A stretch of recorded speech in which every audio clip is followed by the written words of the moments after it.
Ça peut vouloir dire ça. On est en direct avec le docteur Alain Toledano, qui est cancérologue. Bonjour docteur, merci beaucoup d'être en direct avec nous. Qu'est-ce que ça peut évoquer, ce qui se passe? Parce qu'on a quand même un peu du mal à comprendre. On nous explique que c'est un cancer qui a été détecté pendant son problème de prostate, quand il a été hospitalisé pour ça. Mais on nous dit que ça n'a pas de rapport avec la prostate. Alors merci de votre invitation. Sur le plan médical, lorsqu'on opère une prostate qui a augmenté de volume, qui a grossi, parce qu'on a une gêne urinaire, on fait le travail, mais on se balade sur les voies urinaires et parfois on découvre de façon incidentale une autre pathologie.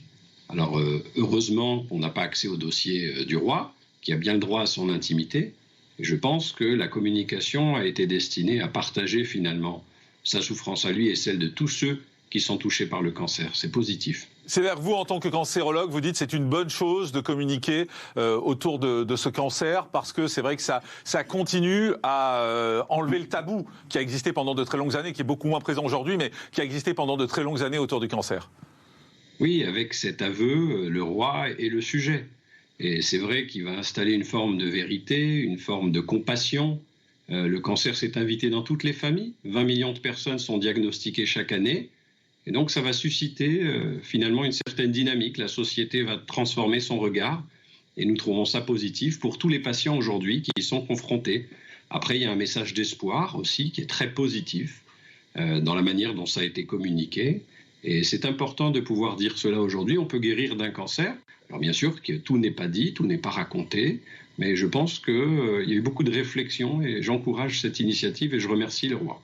Est-ce que ça vous surprend de savoir qu'on communique à moitié? C'est-à-dire qu'on dit oui, il a un cancer, mais on ne dit pas de quoi, parce que ça laisse ouvert la porte à beaucoup de choses et beaucoup se disent mais est-ce que c'est pas très grave? Et je le disais, le prince Harry qui rentre en catastrophe. Voilà, on peut se dire est-ce que c'est pas très grave au fond? Alors en fait, quand bien même on donnerait plus d'informations, qu'il y aurait encore des fantasmes et qu'on irait en demander d'autres. Et ça se passe dans toutes les consultations sur toute la planète. Il y a des dizaines de formes de cancer différents. Même si vous rajoutez un mot de plus, une ligne de plus, une information en plus, ça va donner lieu à spéculation. Alors, il y a d'une part le besoin d'intimité de chaque personne. C'est pas parce qu'il est roi qu'il n'a pas besoin de vivre cela aussi calmement. Il peut aussi vouloir bénéficier de l'affection de sa famille, comme tous les gens qui traversent une épreuve quelconque. Et on peut aussi s'en sortir.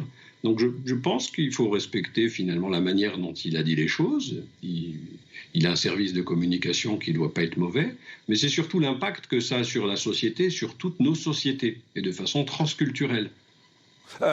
Son opération de la prostate, on parlait d'hypertrophie de la prostate, c'est ce qui avait été indiqué dans un premier temps. A priori, c'est quelque chose qui n'est pas grave. Enfin, ça ne peut pas se transformer en cancer, ça. Alors effectivement, vous avez bien raison. Il y a aujourd'hui, par exemple en France, 2 millions d'hommes qui ont des troubles urinaires. Avec l'âge, la prostate, qui est un organe à l'intérieur, peut augmenter de volume et gêner les urines. Et 80 000 hommes en France chaque année se font opérer de cette hypertrophie bénigne de la prostate. Et fort heureusement, c'est rare qu'on ait des cellules cancéreuses dans cette situation. Et bon, là, il s'agit d'autre chose apparemment, d'après le communiqué. Mais pour parler à tout le monde, d'employer cette dynamique du cancer, ça va rassembler.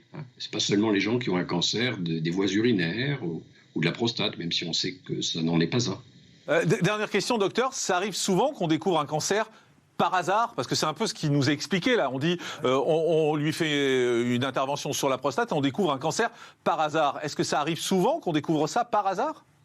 C'est plutôt une bonne chose d'arriver à découvrir, entre guillemets, par hasard. Parce que c'est souvent des cancers de stade précoce qui vont avoir des petites tailles, et ça va nous permettre de mieux les traiter.